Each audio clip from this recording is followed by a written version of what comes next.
Quelqu'un va dire, quelle est cette question? Comprendre pourquoi on fait les funérailles. Il faut comprendre ce qui arrive après la mort. Qui réfléchit vraiment peut se dire que les funérailles sont inutiles. Celui qui est mort, même si on nous dit que le fleuve qui coule.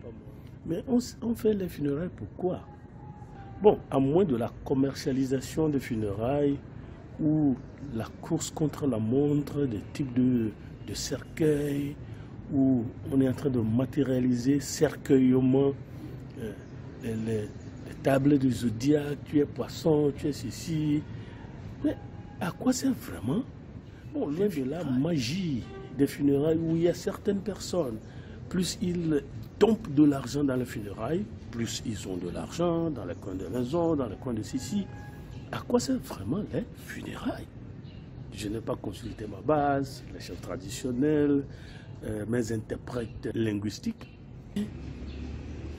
Pour comprendre pourquoi on fait les funérailles,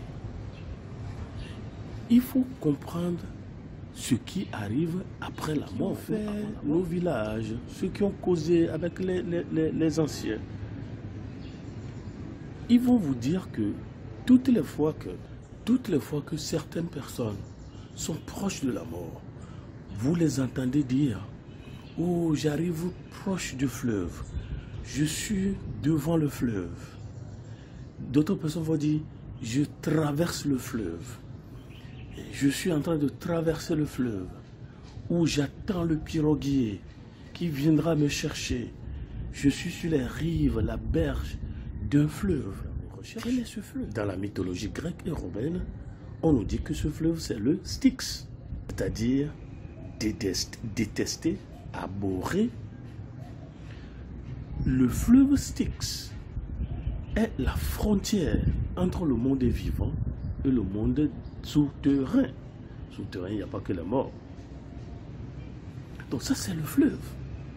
Tout le monde dit: je suis devant le fleuve, je suis proche du fleuve, je suis à côté du fleuve, je vois le fleuve, on attend, on vient me chercher. La personne est proche de la mort.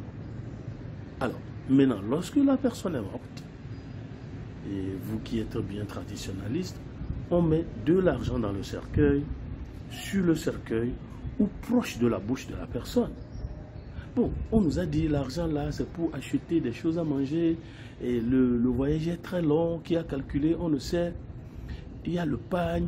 Mais voici ce qu'on a. Pour arriver à ce fleuve Styx, vous ne pouvez pas traverser ce fleuve, la frontière entre le monde des vivants et le monde des morts, sans des rites funéraires proprement dit.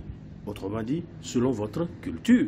Les funérailles sont le passeport, les funérailles sont le laissez-passer, les funérailles sont la carte d'identité mortuaire qu'on vous établit pour franchir, traverser le fleuve Styx et Achéron. Deux fleuves sont les deux premiers fleuves de la géographie infernale.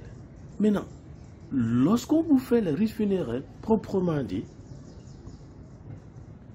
on vient vous chercher, on vous fait traverser le fleuve. Et lorsqu'on ne vous fait pas les funérailles comme il se doit, il faut payer de l'argent. Et c'est l'argent là qu'on nous donne. C'est l'argent là qu'on dépose sur notre cercueil. C'est l'argent là qu'on laisse dans notre tombe ou dans notre cercueil. Donc, arrivé sur les rives, les berges du fleuve Styx, vous avez un monsieur là-bas. On l'appelle Charon. Charon est un psychopompe. Ce n'est pas dans la psychologie jungienne qui est le médiateur entre l'inconscient et le conscient. Mais Charon, c'est le guide des âmes. Donc quand vous arrivez à la berge du fleuve Styx, Charon va venir avec une pirogue. Donc il vérifie si on vous a fait des funérailles. Si on ne vous a pas encore fait les funérailles, il faut payer le transport. Sert à payer Charon pour nous faire traverser le fleuve. C'est un passeur des âmes qui viennent nouvellement de mourir. Mais qui a dit ça à nos parents? Comment est-ce qu'ils le savent?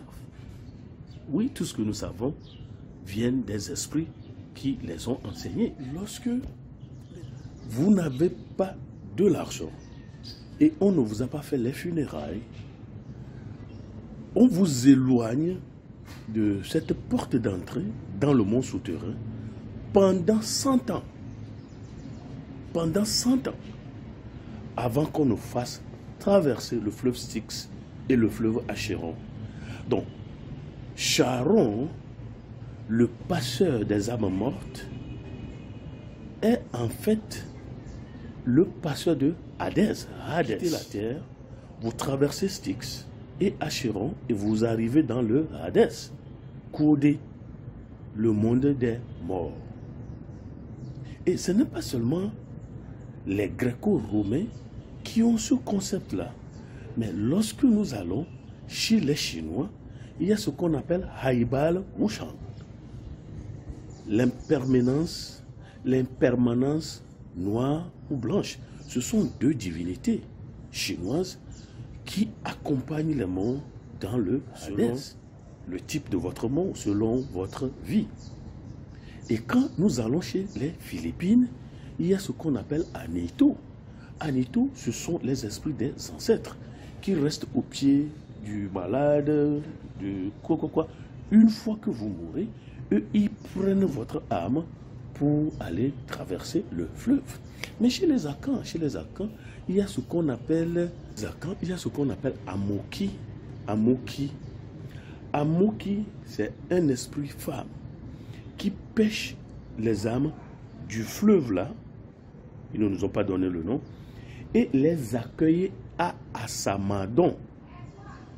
C'est le pays des morts. Vous allez chez les Japonais, on vous parle de Shinigami. Et quand vous allez chez les islamistes ou les musulmans, il y a ce qu'on appelle Azraël. Azraël, c'est lui qui est chargé d'accompagner les morts au ciel, mais sur instruction de Dieu. Lorsque vous mourrez, on doit vous accompagner à traverser le fleuve qui existe entre les vivants et les morts, Styx et Achéron, les deux premiers fleuves de la géographie infernale, du moins du Hadès. Lorsque nous allons en Égypte antique, chez les prêtres du delta du Nil, Saïs, ils disent qu'il y a un trou, profond. Ils ont fait des escaliers jusqu'à aller à la première terre, qui a été couverte par le déluge. Ils disent, vous traversez ce long séjour, vous arrivez là-bas. Maintenant, vous arrivez au bord d'un fleuve très, très noir. Il y a une pirogue conduite par un aveugle. Il fait tout noir. On vous conduit jusqu'à des kilométrages inkilométriques. Où vont les morts? Ils sont où? Nous faisons les funérailles parce que c'est un passage pour aller dans le pays des morts. Nous payons de l'argent, on nous met de l'argent dans le cercueil parce que en attendant qu'on nous fasse les funérailles, ou si on ne nous a pas fait les funérailles, nous utilisons cela pour payer Charon, le passeur qui passe les âmes nouvellement mortes du monde des vivants au monde des morts. Alors, il existe aussi ce qu'on appelle la catabase. En fait, quitter la vie pour aller dans la mort, c'est ce qu'on appelle catabase. Aller vers les profondeurs, aller dans les profondeurs, les séjours des morts. Mais on nous a aussi dit qu'il y a ce qu'on appelle anabase, c'est-à-dire des gens, souvent dit les héros, les demi-dieux, les personnes légendaires qui arrivent à quitter le séjour des morts pour revenir à la vie. Ce voyage de la vie à la mort, on l'appelle catabase. Et le voyage de la mort à la vie, on l'appelle, ça nous ramène alors au cours d'eau, hein, au fleuve de l'enfer. Il n'y a pas que seulement le Styx. Et Styx qui est le fleuve principal du monde souterrain. Donc, à part le Styx, le fleuve que vous traversez, avant d'aller dans le Hadès, le pays des morts, vous traversez aussi Achéron, Acheron veut dire le fleuve des douleurs, River of Pain. Vous traversez Acheron et vous avez aussi l'été. L'été qui veut dire le fleuve de l'oubli. Et vous avez aussi Phlegéton ou Pyriflégéton, le fleuve du feu. Donc c'est ici que lorsque la Bible dit, lorsque vous mourrez, lorsque vous n'avez pas Jésus, on vous jette dans l'étang de feu. Permettez-nous d'utiliser cette géographie des fleuves de l'enfer pour l'expliquer. Vous avez Styx, vous traversez le fleuve, vous êtes dans le monde de Hadès, vous traversez Acheron, rivière des douleurs, et vous traversez le Léthé, le fleuve de l'oubli, et vous arrivez dans le Périphlégéton, c'est-à-dire le fleuve des feux. C'est là où on parle de Géhenne, c'est là où on parle de la fournaise ardente, c'est là où on parle du feu qui ne s'éteint jamais. C'est une catacombe infernale. Donc il y a aussi le Cocytus. Le Cocytus, c'est le fleuve des lamentations. Donc voilà de façon résumée les 5 fleuves de la géographie infernale. Vous avez Styx, qui est le fleuve de la haine. C'est-à-dire, je déteste mourir, je ne veux pas mourir, je ne veux pas aller dans l'au-delà. Mais Alamon dit, je suis proche du fleuve et je suis à côté du fleuve. Laissez-moi partir. La pirogue est là. La pirogue pilotée par Charon. Après Styx, vous traversez Charon. Acheron, qui veut dire le fleuve des douleurs. Après Acheron, vous traversez Léthé, qui est le fleuve de l'oubli. Après cela, vous traversez Phlegéton, le fleuve de feu, le bassin de feu, la cuvette de feu. Et vous traversez aussi Cocytus. Voilà à peu près résumé la raison pour laquelle nous faisons les funérailles et la géographie de l'enfer. Donc maintenant, lorsque Jésus dit, vous me recevez, vous êtes passé de la mort à la vie. Il faut comprendre. Donc les chrétiens font, ou Jésus fait ce qu'on appelle l'anabase avec les chrétiens.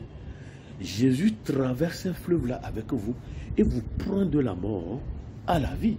Autrement dit, lorsque nous naissons, Matthieu 5, verset 16, la vallée de l'homme de la mort, nous sommes même dans le pays de la mort.